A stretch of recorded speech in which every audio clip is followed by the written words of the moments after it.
go out and play some golf. Good morning and welcome to the Wicked Good Golf Show. I'm Steve Scott, your host, along with my playing partner, Jimmy Bombard. Jimmy, how you doing? Excellent, thank you, Steve. Hey, we're a golf show that's going to talk about local golf in central Massachusetts, and we're going to be here every Saturday morning at 9:30 and also Sundays at 6:30. So, come in, tune in, join us before you go out and play your 18 holes of golf for the weekend, or 36 if you really want to get going, right? Yeah, there's some people out there that play 36. Definitely. Yeah. Jimmy, you're an expert in the game of golf. You're somebody who I've got a chance to know. We've been doing radio for 3 years? 3 years now, yeah. That's how we got associated on the Blackstone National Golf Hour. Yeah, which we've had a lot of fun doing. Have a lot of fun, and we changed this to the Wicked Good Golf Show this past season prior to this one coming up. So, when we're talking about how do we get into TV and all that kind of stuff, were you pretty excited about doing TV? Yeah, different. It's,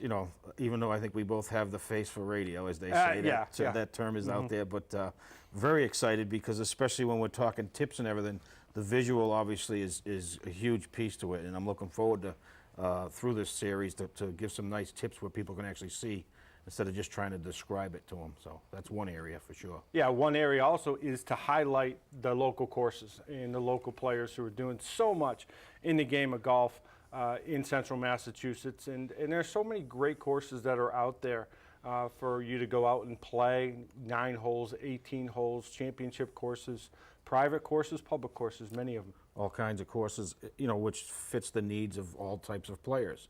And that's part of the thing, especially around Central Mass, is all kinds of golf courses to play for all different levels of golfers. Now let's talk about you, because I am so impressed with your ability to teach the game of golf.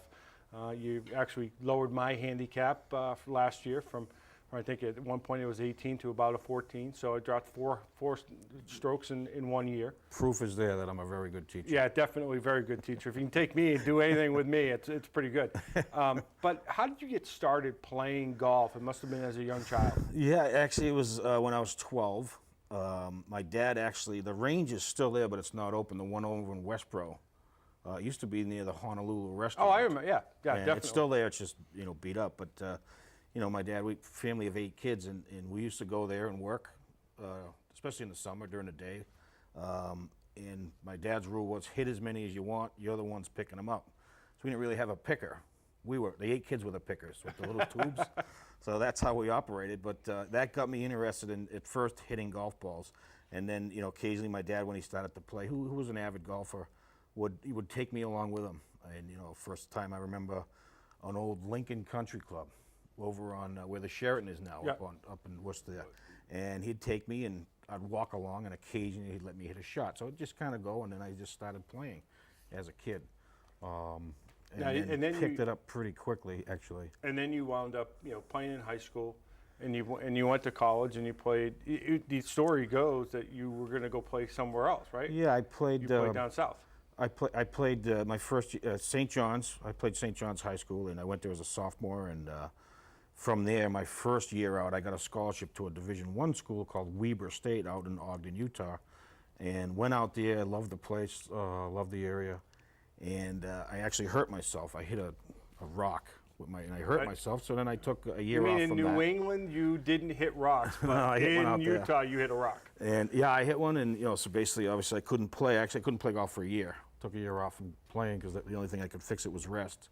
And then got a scholarship down at the Broward Junior College down in Fort Lauderdale. Again, I went down there. I didn't play very well down there.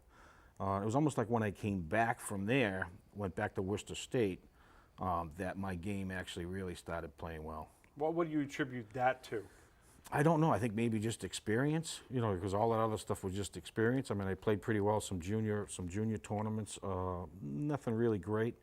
And then all of a sudden I just seemed to get my confidence up. Maybe it was really the big issue. So when you got out of Worcester State, did you ever think about going pro and turning professional from a getting paid standpoint doing that? Yeah, I mean, golf is all I ever did. I'm one of those kids, like, all my buddies would want to go do all the things. I said, no, I want to go golf, and that's, and now it's the other way. I'm a little not playing as much, and all my buddies are starting to play. It's kind of funny, but yeah. So I went, after Worcester State, and we played well there. We had a great team. It was kind of strange. I came back. This kid, Scott Fairbanks, came back. He was doing playing at Alabama. Terry O'Hara came back. Matty Steve. So there was a bunch of that came back. A lot of local guys who came back. Local backs that were all good players came back. You guys were And pretty Matty came good. back from the service. And, yeah, we went to the Nationals 2 years in a row. Holy luckily- Worcester State goes to the national championship. we almost won it Division the III. first year, actually. We finished second as a team. Myself and Scott got All-American honors. We both played very well. So that was, then that's where I think, you're on a national level. I think that's where I said, all right, maybe I can do this for a living, make some money. And at the time, I was working at Pleasant Valley in the bag room, and Bobby Molt, who, I can't give him enough credit for really keeping my career and interest in this game. Not only just playing, but also in the area of running golf clubs and really making that a profession of mine.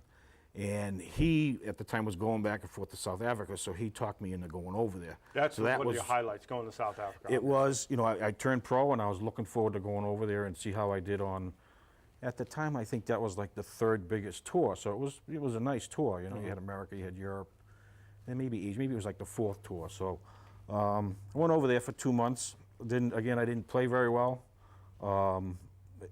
Interesting as far as, the kid from Worcester being out of Worcester going to South Africa. That was a pretty interesting experience in itself. So that was my shot at, playing golf, playing for a living. And that didn't work out. It didn't work out. Yeah. And then you got into teaching. And it's probably one of the things that I think you take satisfaction in the most from knowing you for the last 3 years is helping somebody improve their game. Yeah, I had, right after that when I got back, I took a head pro job at Whitensville Country Club. And so I did that for 10 years, running a golf club, for the members and for the membership. And then from there, I took another job. Actually, Whitensville made me the general manager in short within a year. Mm-hmm. And then when I went on to Blackstone, I became general manager there. So the focus became different for me as far as what I was doing and playing. Got away from teaching, which now that I'm back into teaching, that is truly my passion, is teaching this game. So that's like through the journey, that's where it came out, and I'm pretty happy to be where I am right now. So. Well, I'm pretty happy that you didn't go pro, because I wouldn't be sitting here next to you. And speaking of you teaching, you got a golf tip that we're going to be going over in terms of looking at the hands. What do your hands actually do when you actually swing a club? So we're going to deal with that when we come back on the Wicked Good Golf Show, and we'll be back with more right after this. Gonna go out and suck it gone. Think I better take a mulligan, yeah. Think I better take a mulligan. Think I better take a mulligan, yeah. Think I better take a mulligan.